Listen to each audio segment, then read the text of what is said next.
Кутмандуу кечиңиздер менен айымдар жана мырзалар. Эфирде сиздер менен кечки бишкек көрсөтүүсү кызматыңыздарда мен Ганият Чыргалбеков.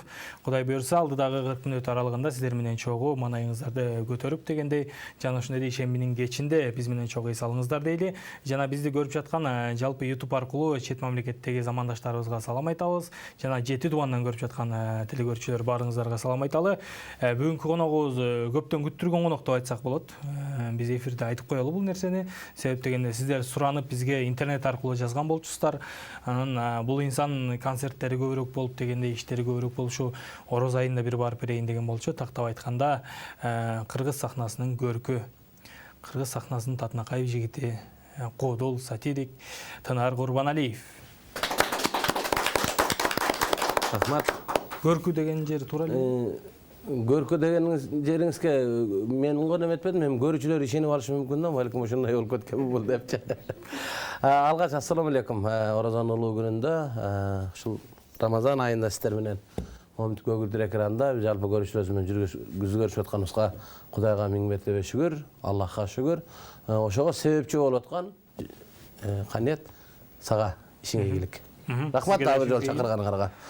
Жанагы ашың болбосо да кашың болсун дейт, эчте кирсеңер болбосо да зато маанайыңар ачык экен, жакшы тосуп алыңыздар, жакшы, рахмат. Анын үстүнө орозо деле болчу, мен жасабаганыңар деле жакшы болгон экен.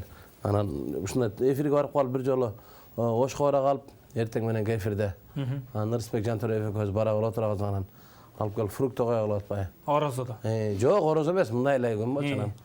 Мен да та жанагы немем написим жаман неме жей калайын деп алып колум салып ала кайсам эле көрсөңүз искусственный экен анан. Пластмасса жегенден көрө жөн отуруп турган жакшы болот. Чө биздин суу искусственный эмес, иче бериңиз. Жок, мен орозом. Орозом жок. Рахмат Кудайга. Ооз ачкандан кийин чакырсаңар анда ичмекмин. Жакшы, баракелде. Орозоңуз кабыл болсун дейли. Биринчиден орозо деп кеп кылып калдыңыз өзүңүз. Орозо кармап атканыңызга канча жылдын жүзү болду?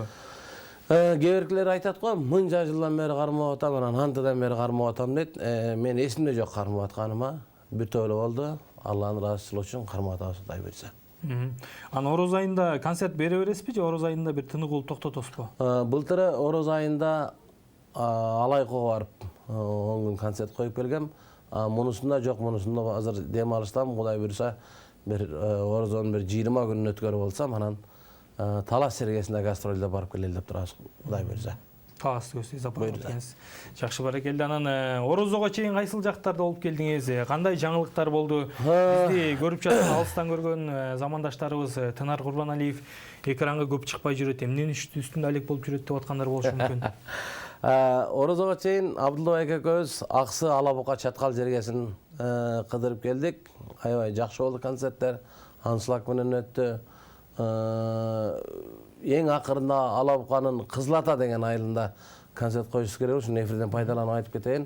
Бир аз Абдулбек экөөбүздүн ден соолугуна байланыштуу, сыркоолук байлыгына байланыштуу Кызыл Атага кое албадык. Кудай буйрса орозодон кийин биринчи ошол жактан Кызыл Атадан баштап концерт коебуз деп турабыз, Кудай буйрса. Концерттер Таластабы же тияктабы? Жок, орозо бүткөнгө чейин барып келебиз. Таласка ашпаса бир жумага барабыз. Андан орозонун бүткөндөн кийин анан ошол кайрадан Алабуканын айылдарын кечегиндө район центрлерин гана коюп келдик да. Мунусунда кененирээк айылдарга кененирээк кыдырабыз го. Буйрса Алла насип этсе деп турабыз. Жакшы, баракелде. Анан тамашаларга өтө турган болсок, тамашаларды кандай кылып жазасыз? Кайсы учурда жазасыз? Балким ушу орозо убакта отуруп алып тамаша жазып отургандырсыз дегендей бош болуп эс алганча дегендей. Албетте, орозодо Кыргызда бир макал бар, жана орозодо көчкөн эрмек дегендей. Албетте, кеч эртеден кечке жөнөтүлө бергенден көрө чыгармачылык менен биздин эми кылган жумушубуз ошол, чапкан кетменибиз ошол дегендей. Албетте, орозодо тигилер биринен баштап каникулга кетип калат. Биздин чоңдор ошолор каникулга кетип калгача бир программа жазып калалы деп олтурабыз, Кудай буйрса. Алар каникулга кетип калса бир топ жүдөп калабыз, материал жок. Материал жок. Материалды алар даярдап берип турат, биз жазып ойноп турабыз, Кудай буйрса. Акыркы учурда жакшы материалдар чыгып атат окшойт. Акыркы учурда саясий сатиралардан бир экөөнү үчөн ойнодук. Кудай буйрса 29 августтан 29 августтан 2 сентябрга чейин Ош шаарында чоң концертибиз бар. Азыр ошол концертти даярдап атабыз. Кудай буйрса мурунку концертке жетишпей калдык ойногонго. Дагы бир 3 жакшы саясатчылар бар. Ошону Ош шаарына ойнойбуз буюрса. Ушундай даярдык менен турабыз. Жакшы. Анан ошол саясаттан тышкарыраак болсун деп убагында кысымдар да болду эле сиздерге дегендей саясатка асылбасын деген сыяктуу. Азыр биз байкасак көрүүчүлөр деле байкап атат. Кайрадан эле кайтып келдиңиздер да. Атайлам казыгын топ. Эми кезинде 6 жыл кысты. Кыскандар ошо кысылган боюнча калышты окшойт. Кысабыз деген боюнча калышты эми. Өздөрү кысып калды. Ошол боюнча өздөрү кысып калып отурат болуш керек. Азыр эмне болуп аткан эми бар көрсөт. Эми ошон үчүн айтат экен да, баардык нерсе убактылуу болот экен. Аны пендебиз да, как будто өмүр бою кармап турчудай болуп, отурган креслосу өмүр бою биз үчүн кызмат кылчудай болуп, мындай пендечилик кылып, мындай кылып, адашуу кылып, бирөөгө үстөмдүк кылып, текеберчилик кылып, же болбосо баягындай нерселерди кылып берет экенбиз. Ар бир нерсе жашоо, турмуш, баардык нерсени ордуна коюп коет экен. 6 жыл иштешти, 6 жыл ошолукта иштегендердин көбү кетти. Бирок Абдулла эке, Рахман эке, Жамыл эке биз жанагы баягы эле сахнада калдык.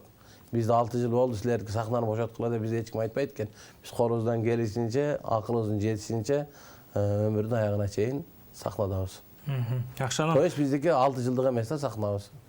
Көп эле жыл. Көп эле. Башкалардын сахнасы 6 жылдан болуп атат.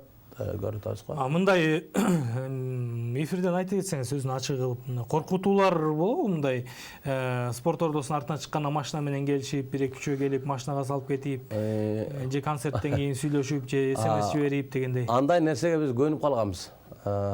Концерттен кийин ошондой SMS'тер, ошондой звоноктор келибиз, таң калабыз. Тигилер көрө эле окшойт, биздин концерт жото звонок деле кылбай калды, SMS деле келбей калды. Андай нерселер толтура болгон. Эми айтып атпайм, 6 жыл Рахман байке экөөбүзгө зал бербей, телевидениелерден рекламабызды бербей, бир тойло буттоосулар болду. Эми азыркы жаңы бийлик, жаңы саясат менен иштешип атабыз. Азырынча булардан андай нерсе көрө элекпиз. Билбейм, эми алдыда кандай нерселер болот, аны Кудай билет. Жакшы, баракелде. Анан дагы биздин көрүүчүлөрдөн сизге келген суроолор бар болчу. Ошол суроолорду эми азыр акырындык менен өздөрүнө жеткире берели.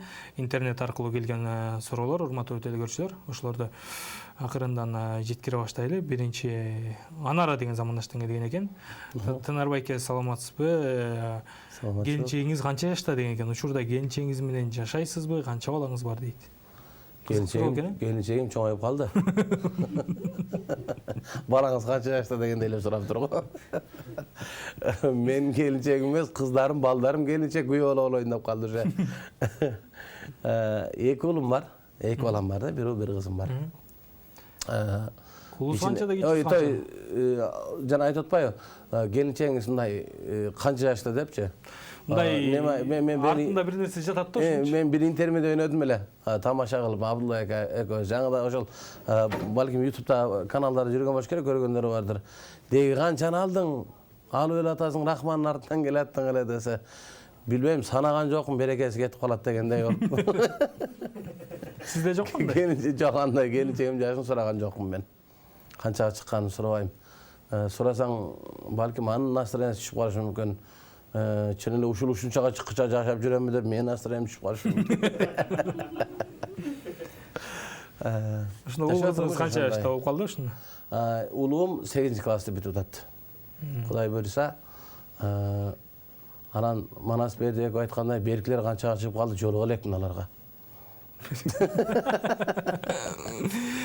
Кийинки суроого өтө берели. Кийинки Айзада деген замандаштан келген экен. Саламатсызбы Тынарбай эке, биз нарындан жазып жатабыз деген экен. Үй бүлөбүз менен сизди сыйлайбыз. Эмне үчүн Ош Жалал Абад тараптарга концерт койгондой нарын тарапка көп келбейсиздер? Келем деп коюп дайым келбейсиздер. Рахмат деп бул жерге Айзада деген замандаштан келип. Демек нарынга концерт койгонубузду уккан эмес койт, бир 1,5 ай эле болду нарынга барып келгенибизге. Абдулла эке нарын тарап дейт, нарын өзү эмес окшойт да. Нарында Нарын областынын центрине койдук, Акталада койдук. Күн сууктугуна байланыштуу ат башында койгон жокпуз. Ал тууралуу интернет бурактарда бир топ Абдулла экебизге нараазычылыктар болгон болду, түшүнгөндөр болду, суук болсо деп нарынга коюп келдик. Анан жакында эле нарында өзүбүздүн бир жакшы көргөн байкебиз бар. Мен Абдулла эке мурда тааныйт экенмин, мен кийин тааныштым. Аябай чыгармачылыкта жүргөн адамдарды аябай сыйлаган, өзү да чыгармачыл bir байкебиз бар экен, Бергенша деген. Ошол Бергенша байкебиздин чыгармачылык концертине дагы барып катышып келди Абдулла экөөбүз. Демек, азыркы угарманыбыз менимче концерт тууралуу маалымат. Негизи бирок салыштырмалуу ачыгын айтканда Ош Жалал Абадка караганда нарынга көбүрөөк койбойсуздар, Ош Жалал Абадка караганда, да, туура эле айтасыз. Көл нарын таласа көп Оштук Жалал Абад айда кое албайт. Эми мунун ачыгын айтып коюш керек. Муну жашырган эмне? Көл нарын таласта эл Ош Жалал Абадтагыдай келбейт концертке. Муну кайсыл чыгармачыл адам болсун, любойуна сурасаңар ушул ушинтип айтат. Тынар Курбаналиев өзү барса делеби? Өзү барса деле. Тынар Курбаналиев эмес, Абдулла Иманкулов, Рахман Азыков, Жамбыл Камчиев, ошол менмин деген кудулар баары чогулуп барса деле ошол. Бир спринтер барса деле. Негедир эме көп келе бербейт концертке. Бирок быйыл жазында ошол эрте жазда таласка бардык. 2 күн таласын сентире жакшы болду. Буга чейин барып жүргөнбүз да, буга чейин жакшы болчу эмес. Жалал Абад менен Ошко кайсыл убакта концерт койгон айырмасы жок. Жаз, жай, күз, кыш. Орозо мез. Эми Орозодо концерт коёбуз го. Жана жаз, жай, күз, кыш зал толо келип турат эл. Жакшы. Кийинки Баатырбек деген замандаштан келген экен. Тынар иним ишиңе ийгилик каалайбыз. Москвадан салам айтабыз деген экен. Канча жылдан бери жүрөсүң бул чөйрөдө? Канча жылдык билимиң бар? Кайсы окууну бүткөнсүң дейт. Кудайга шүгүр эл катары 11 жыл окууну бүткөнмүн. Кудай тааланын берген таланты менен 21 жылдан бери уже сахнада жүрөбүз. 21 жылдан бери. 18 жыл Бешилик театрында жүргөн болсом, 3 жыл Жалал Абадта Барпы театрында иштедим. Ошол менен жалпы стажды алып келгенде 21 жыл. Мынакей. Кайсы окуу жайды бүттүңүздөр? Кош келиңиздер орто мектебин бүткөнбүз. Кош келиңиздер жанагы кадимки эле. Кадимки эле. Өзүнүн айылда эле. Кош келиңиздер орто мектеби. Ал агайдын окуучусумун. Алы деген агайым барлар, рахматы. Каза болуп калды, класс жетекчим болчу. Мени 8-9 класска чейин окутту. Ошол мен ушул эфирден пайдаланып, ушул мени окуткан агай эжелериме ушинтип ыраазычылык билдиргим келет. Рахмат ушул мени окуткан агай эжелер. Кезинде мени жакшы окуткан эмес экен. Мына Кудайга шүгүр артист болуп жүрөбүз. Эгер алар мыкты окутуп койсо, аябай өзүмчө гений болуп, саясатка аралашып кетип жүрмөкмүн да. Тегилер менен кубалашып. Приколдорго илиниппи? Приколдорго илинип көрүнгөн жерде. Көрүнгөн кудурга сөз болуп.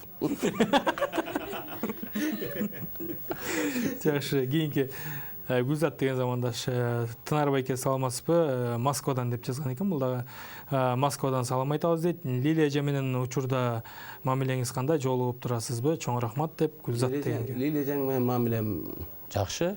Учурашып сүйлөшүп турабыз. Жакшы. Жолугуп турасызбы деп. Ооба, балам барып турам да. Так, кийинки суроо кезек берели. Океанно деп жазган замандаш экен бул жерге. Тынар байке окуучуларыңыз барбы деген экен. Окуучуларды тарбиялоо оюңузда барбы дейт. Окуучуларым жок, мен азыр өзүм окуучумун. Мен азыр өзүм ушул Абдулла эке, Рахман эке, Жамбыл экелердин колундагы окуучумун. Алардын деңгээлине жетип окуучу тарбиялап чыгара турган деңгээлге жете элекмин азырынча. Кийинки Анна Пияев деп катылган замандаш. Бул дагы Москвадан жазган экен. Бизди чет жактан көрүп жаткан замандаштарым баарына салам айталы. Тынар байке ишиңизге ийгилик каалайбыз. Айылда жүргөндө эле сиздин чыгармачылыгыңызды баалачумун дейт. Москва шаарына качан келесиз? Москвага келгенде кайсы жол менен жолуксам болот дейт. Москвага чакыруулар болду. Жакында эле бир чакыруу болду. Убактым болуп бара алган жокмун. Кудай буйрса ушул күздө Ошто концерт өткөргөндөн кийин Абдулла экөөбүз бир чоң концерт менен барып келебиз Москвага. Ошол учурда келип жолукса боло берет. Концертте сахнада. Концертте болбосо өздөрү жакшы билет. Москвага барганда эле чай ичебиз деле, KFC алып барат, KFC алып барышыбектен жолугабыз да. KFC алып барсын. Жакшы, баракелде. Кийинки Айдана деген замандаш Тынар байке саламатсызбы? Мурдагы кечки Бишкекке келгенде деп эске салган экен. Кечки Бишкекке келгенде жакшы бир анекдот айтып бердиңиз эле. Бала менен чоң апанын ортосундагы мамилени деген экен. Бала менен апанын ортосунда мамиле болуш керек ал. Ошого окшош дагы бир анекдот айтып бериңизчи деп суранган экен Айдана. Ошол жакшы кетип интернетте жайылып баласы менен. Ушул кайсы анекдот айтып бердим эле мен ошондо? Жанагы апасы менен келини тил табыша албай кетип анан алып барып жатып алат го. Эстедиңизби? Аны кээ бирлер мындай туура эмес түшүнүп да жүрүштү. Кээ бирлер туура эмес түшүнүп жүрүштү. Негизи бизде мындай да сатираны мындай жанагындай жумурткадан кыр издегендер көп да. Ошондой кылып ойносоң мунуңар болбой калыптыр, мындай экен дейт. Саясий кылып ойносоң саясаттан башка айткан кайсыгері жокпу дейт. Бытабай ойнойн десең эски оюнча калып кетсиңер, бир мындай саясий нерселерди ойнобойсуңар. Негизи көпчүлүккө жагыш кыйын да. Анан бул айткандай ошол сен айткан жанагы анекдот айтып коюп, көпчүлүгү жыргап күлүп жүрүштү, көпчүлүгү туура эмес түшүнүп жүрүштү. Ошон үчүн бир астайын түшүнүп алгандар бар да. Жана анекдот айтсаң, апай ошондой болуп деп ишенип алгандар бар го. Анан ансыңары ошон түшүнүп алгандар да болду да. Анан бул жогоруда көрөрман сурангандай бир аз ойлонуп туруп айта алам анан анекдотту. Эртең дагы сынга кабыл жүрбөйлү. Анекдотту азыр айтып бересизби ошондо? Кичине ойлоносузбу же? Бир аз ойлоно алам. Кийинки суроолорго кезек берер эле анда. Анара деген замандаштан келген экен. Танар байке Жалал Абадтан жазып жатам дейт. Ишиңизге ийгилик каалайм, бар болуңуз дейт. Сиздин ар бир видеоңузду интернеттен кызыгуу менен көрөбүз. Депутат болуу оюңузда барбы? Кыргызстанды өнүктүрүүгө кандай салым кошо аласыз дейт. Депутат болууга эмнеңиз барбы дейт? Оюңуз барбы депутат болуу? Кыргызстанга кандай салым кошо аласыз? Ушу депутат болууду баягы эле бирөө сурадыр, ушун депутат болуу оюңуз кандай деп. Балким биздин депутаттарга бул сөзүм катуураак тиеттир, балким түшүнгөндөр бардыр. Менин өзүм азыркы кызматымды, азыр өзүмдүн аткарып аткан жумушуму мен депутаттык эмес, министрликтен жогору көрөм. Демек, кандай жолго баргандан алысмын. Азырынча. Экинчи мадач. Жок, эгер коомдун талабы ушундай нерсеге болуп бара турган болсо, анда айла жок болуш керек. Зеленскийдин ролуна барыш керек. Сиз кош келиңиздерди эле бүтсөңүз, кантип барасыз?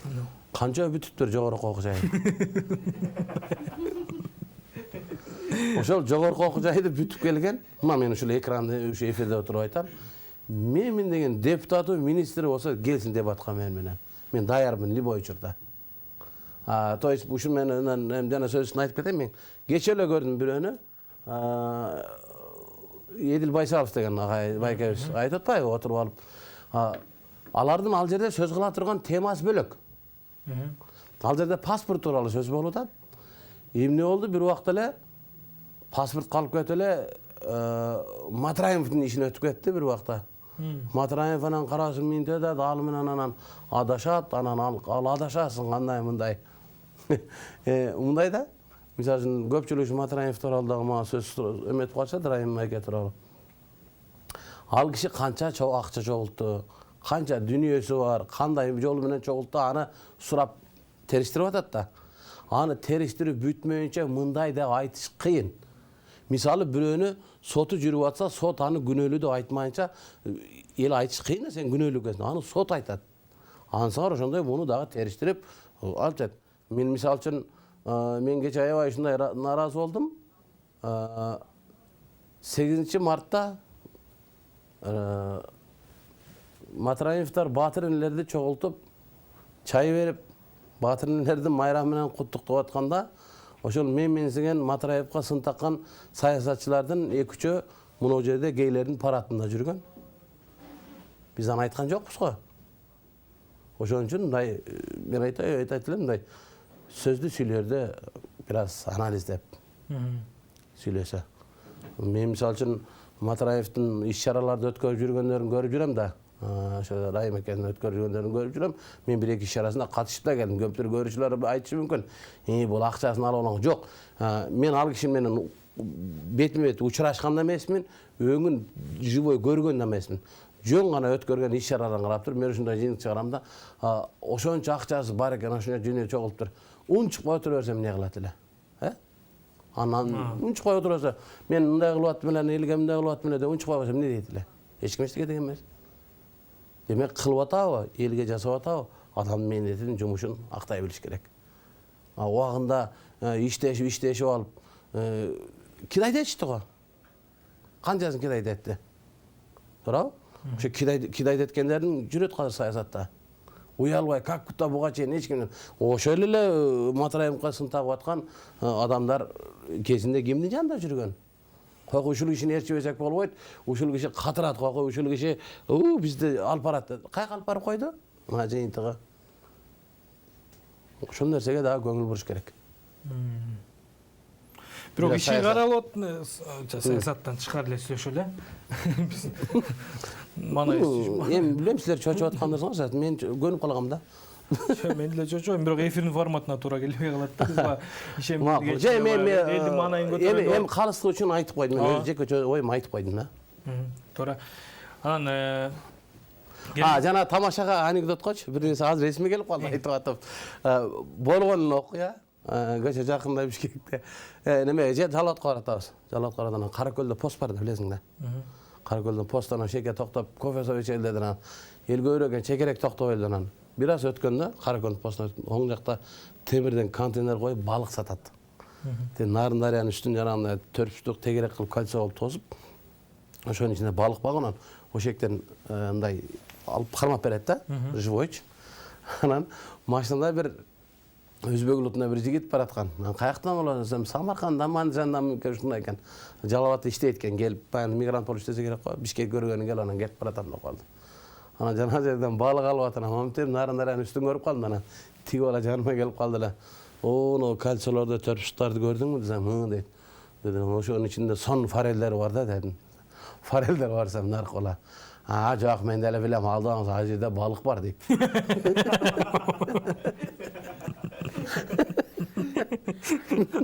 балык бар дейт. Вадит эле көз жарым саат күлдүк. Тиги балык сатып аткан бала ыгышып калды отуруп. Негизи форель бар беле же балык бар беле? Форель балык сатат ал жердечи. Сен да жайладың го.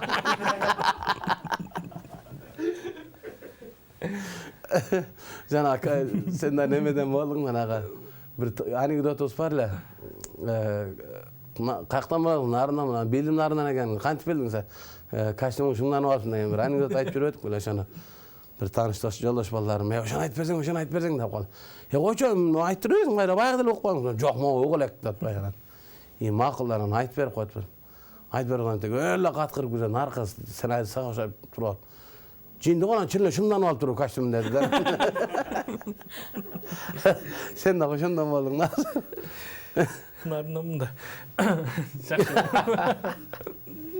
Келиңиз эми эфирдин форматы боюнча оюн кылабыз сиз менен чогуу. Такыл. Наушник тагынабыз. Наушник тагып мен сизге сөздөрдү айтам. Ошол сөздөр эмне деген сөз экенин табышыңыз керек, укпайсыз. Бирок оозунун кыймылына жараша Хорошо. тапканга аракет кыласыз. Андан кийин сиз мага айтасыз, мен ошол сөздөрдү табам. Акырын өлүмүш болона баягыларды сурай бербейсиңби деп коем. Жок, суроо жооп эмес. Эмне сөз айтканыңа? Же сурайлыбы? Жок, эмне сөз айтканыңы билишим керек, Кайталашыңыз керек, мисалы үчүн оозунун кыймылына. Оозунун кыймылына. Банка дегенде банка. Ушул сыяктуу. Бирок токтоп калбаш керек, башка вариант болсо деле айта берсек болот.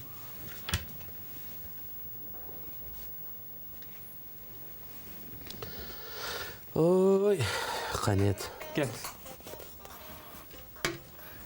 Тынарбек.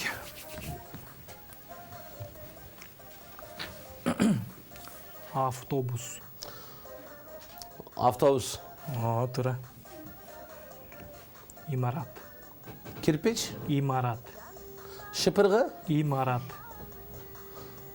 Имарат. Өзүң ошондой. Жок. Тынар. Тынар. Тынар. Тынар. Тынар. Тынар. Кой. Тынар. Тынар. Тынар. Сен мындай эриндерин кыймылдабай эле мындай эле сүйлөп атасың. Телевизор. Телевизор. Телевизор. Туура. Паста. Паста. Паста. Паста. Бычак. Паста. Пачка. Паста. Паста. Кандай? Паста. Пачка. Паста. Абдылда. Ушуну таатпаш керек. Абдылда. Апта. Абдылда. Абдылда. Тапан. Абдылда. Абдылда.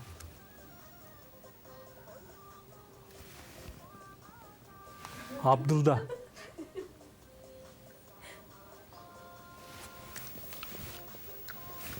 Абдылда. Ушундайбы? Ушундай. Окшошпойт атат. Борончу.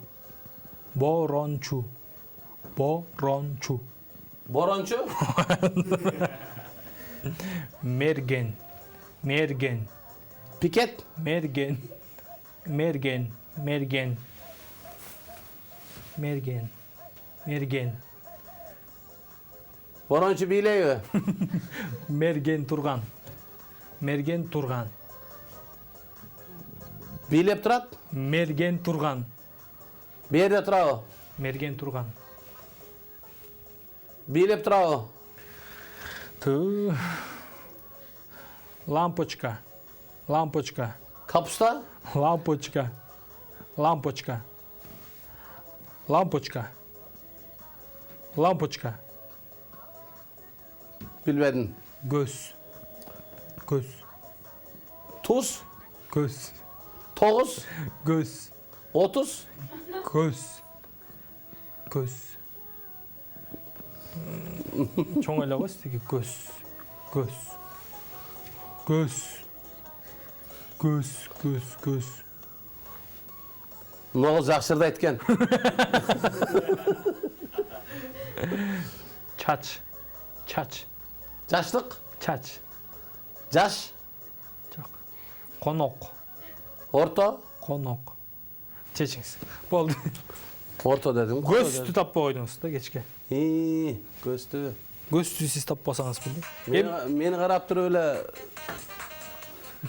десең эмнеңиз чоң экен дегенди билип калам да. Каяктан билебиз? Но бирок тиги кыз жакшырды айткан.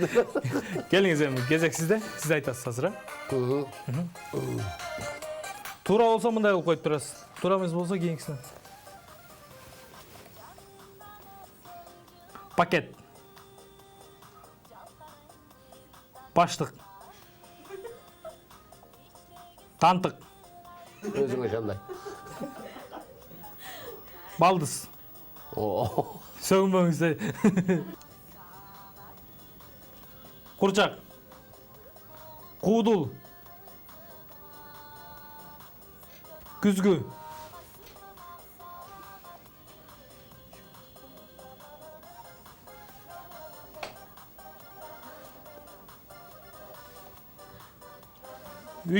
Үчүлүк. Ооба. 3-лик, 5-лик. Вакыт байке сизге угулбайт да жакшы.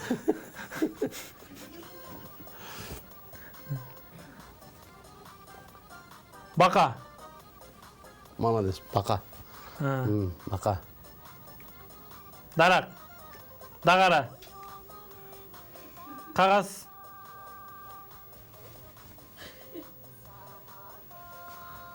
Ат такалап. Эшек такалап. Эшек такалап.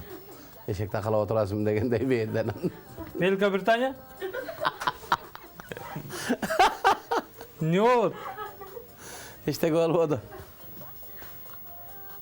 Нә деп эледиңиз. Сен мә дегенде. Я деп коем. 120 белең сен. Азыр айтыңызчы. Деп эле токтоп атасыз. Saat. Yok koyunuz ama.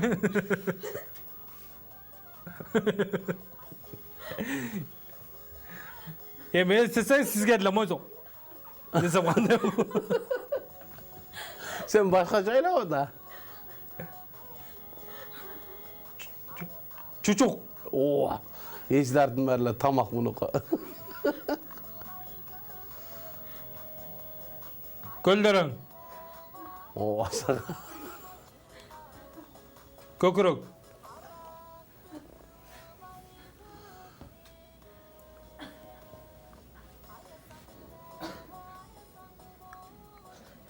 Көпүрө.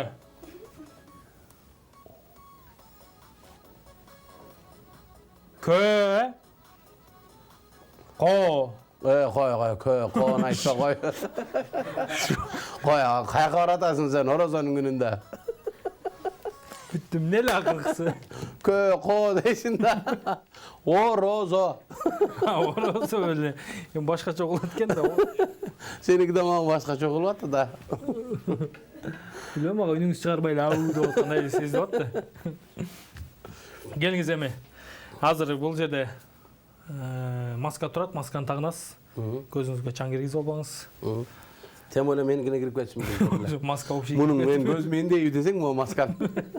Üstüne momca açıp kalsa gözü Азыр мен бир нерсе катам кармап көрүп эмне экенин, кайсы жаныбар же кайсы эмне экенин табышыңыз керек. Oy emne karmatasın kokuyurağılan. Ya.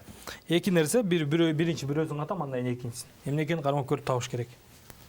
Karmatasın be? Emne karmatat boldun ken.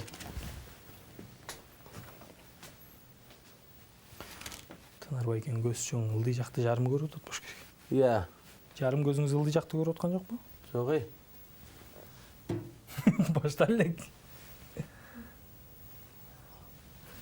Келиңиз. İyi demel almaya kalam ben. Murdum açık ol.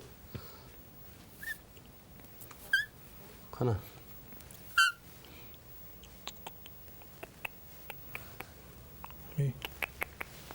Кармай берсин. Столдун үстүнө турат. Бул менмин ama. Stolun üstüne oturat.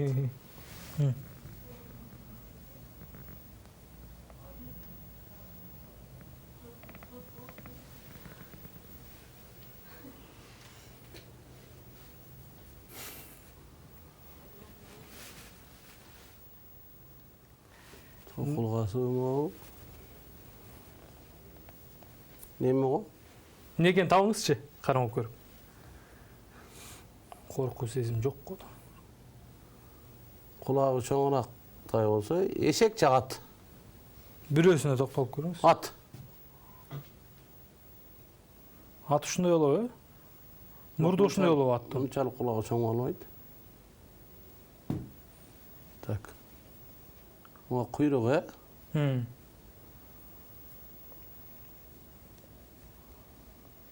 topos bu. Бара келди, ат болчу. Экинчисин катам, азыр ачпай Ha туруңуз. dağı bu. Ötür etken bu. Atты жақсы көрем de сразу at kendini okşayıp деп kaldın da. Мунун ичинде бияка келиңиз. Kayakta.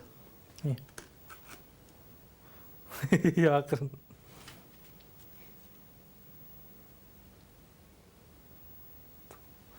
Ушул оюнду кылбай эле койсок болмок э?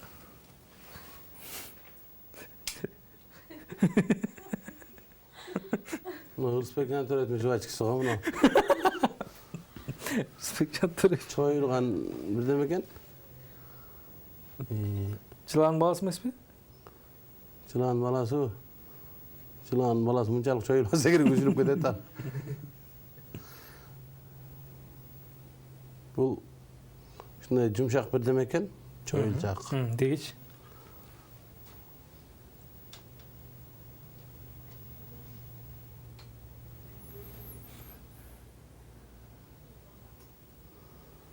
Бул игрушкага дейм. Мындай жаш кесиптен кичинекей кезде көрчүбүз мындай полдордун арасынан жүгүрүп чыга 40 муун дечүбүз. Баракелде о, тура. Я. Тура, Кез бияка бербейсиз. Аны көрбөсөң каяка берем? Бияка бербей. Болду? Болду. Ала берейинби? Айттым. Могу эле? Мармалат. Я. Кадимкиле. Мармалат деген мындай 4 бурчтук жүрөк чогулуп чыкчу эле. А бул болсо ат. Кымчылып калган мармалатты деген. Келиңиз, бул жерде тапшырма турат. Экөөнүн бирөөсүн тандап алыңыз. Бирөөсү калат, бирөөсүн тандап алып, тапшырманы аткарып беребиз. Некте жана пол жууган тряпкаң жокпу? Нурук эфирде келип. Bir yıl gelip polun Pol kırpet jübergesiz. etmezsin de. Bismillahirrahmanirrahim. Bismillahirrahmanirrahim.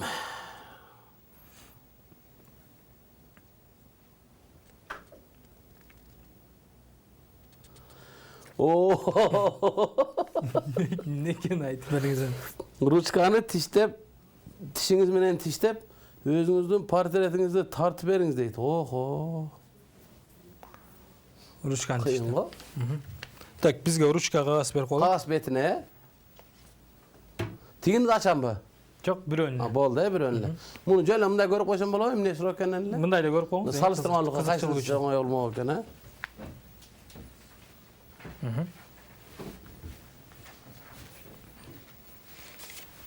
Некен? Birincisine koyatalım. Evet. Ne türünde borsak pişirip beriniz. Pişirip görün. Ата мен түрүндө борсо А, пиширип андай. бериңиз дейт. Кийинкиси ручка. Oğuz menen de Өзүңүздүн сүрөтүңүздү тартасыз. özüm süredim ben.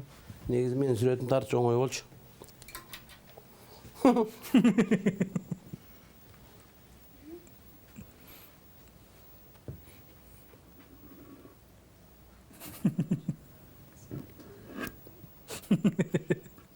Жайлуу тартып атасызбы? Neme çaçım da. Үркү эле.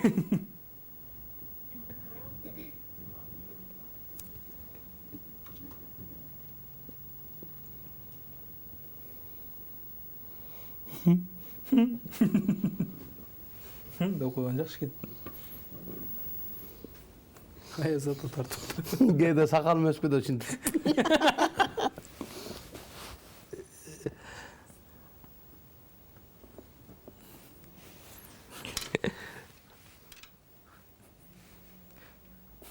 Көз тарта албайт. Жакшы.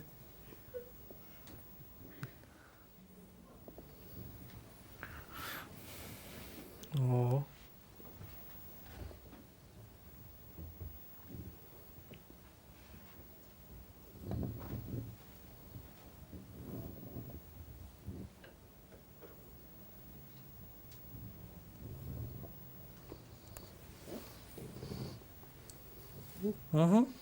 Oldu?